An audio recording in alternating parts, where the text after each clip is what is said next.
Successfully hitting high soft pitch shots seems to be a huge challenge for so many players, with good reason too. One is that the technique is quite different to most of the other shots you play, and second, the margins for error are quite small.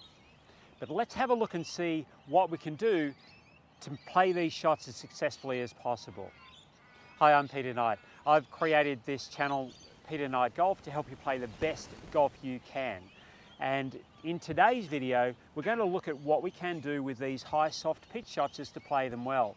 Now, I'm actually going to play these shots with a 56-degree sand iron, which is pretty much the standard sand iron loft. Now, of course, if you use a lob wedge which has either 58 degrees or even 60 degrees, then this shot's going to be a lot easier to play, or even easier, I should say. But demonstrating it with the 56 shows that you can play it with this club anyway.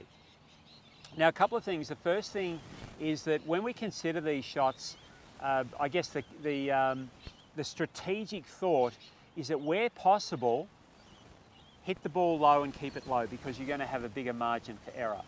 But of course, there are going to be times like this shot here. You can see from behind I've got to get up over an elevated bank, and then I've got some green to work with, but not a huge amount. So if I'm hitting a shot that's running, there's no way I can get it to finish near the flag there. So in this particular instance, or if I'm hitting over a bunker and the pin's not too far onto the green, then there's not much choice. If I want to have the ball finish close to the hole, then I need to hit quite a high, soft shot.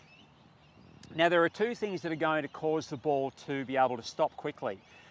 One is the amount of spin on the ball, and the more loft that I have on the club, the more spin I'll get. The faster I swing the club, the more spin I'll get. Now, of course, I'm limited by the distance of the shot with how quickly I can swing the club. So sometimes I can't swing the club quickly enough to get a lot of spin simply because the shot's short and I'll just hit it too far.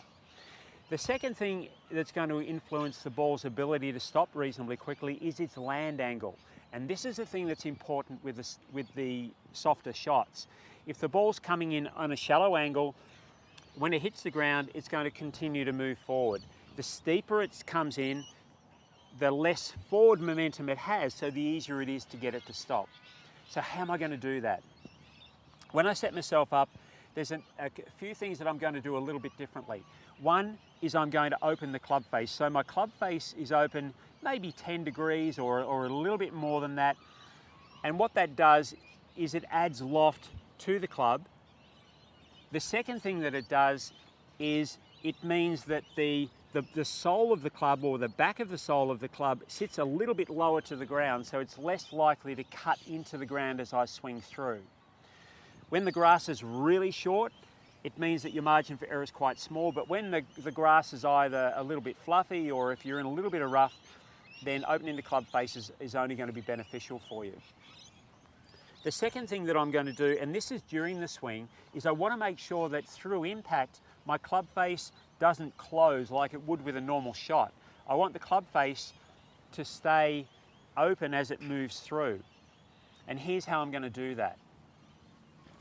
In a normal golf swing, as the club's approaching the ball, I'm looking for, say, the back of my hand and my forearm to be reasonably flat. And if we look at the club face here, we can see that the toe of the club's not pointed straight up in the air. It's actually forward a little bit. Full shot I'm talking about here. As the club swings through impact, then it's going to be pretty much matched up on the other side. So the club face is rotated through impact. With this shot, what I want the club to do is to be a little bit more open. So now the toe of the club's not vertical, it's actually angled back. And when the club swings through, I want the club face to be open at impact, and when I swing through to here, the face of the club's pointed to the sky rather than the toe of the club. Here's how I do that. When I swing the club back, the back of my hand and my forearm are not in line. So at the start of the swing, as you can see from front on, there's a bit of an angle with my forearm and the club. There will be with virtually every single shot you play, and that's quite normal, full shots or short shots. When I swing the club back, I'm actually keeping that bend in my wrist, and then as I'm approaching the ball, I'm retaining it. So this is different to a full swing, so that now, as my club moves through the ball, I'm actually keeping that bend in my wrist. That'll keep the club face open and it'll prevent it from closing. So let's play a little shot with this. So my club face is open. I keep that bend in the wrist.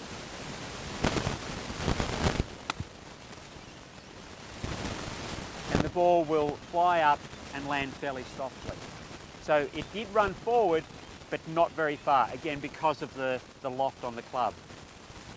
Difficult to see from here, but I can actually see that ball spinning back a reasonable amount. And that, like I said before, is going to help it to land quite softly. The keys when you're playing this shot also are to avoid becoming too wristy with the shot. So the more I try and flip my wrists, the more risk I'm adding to the shot. So it's almost like you'd make a little mantra: add wrists, add wrists, add risk. So again, when I play the shot, there's only a small amount of wrist movement as I go back and through. And again, I've got that ball landing. That's a better shot. I've got the ball landing, again, quite softly and nestling quite close to the flag. So practice these little shots. So the key points again, so your normal grip, but open the club face. When you swing the club back and through, there's not much wrist movement during the swing. The wrist movement that you do have, though, is to keep the club face open or keep this little angle between the wrist and the forearm throughout the shot. So even when I get to the end of the stroke, I've still got that angle there. That's the key thing to practice, just watching what happens with that left wrist as you go through. So practice that and you'll find that all of these little shots around the green will become that much easier to play. And as I said initially, if you've got a 60-degree wedge and you're playing those shots, they're even easier than what I'm doing here with a 56-degree wedge.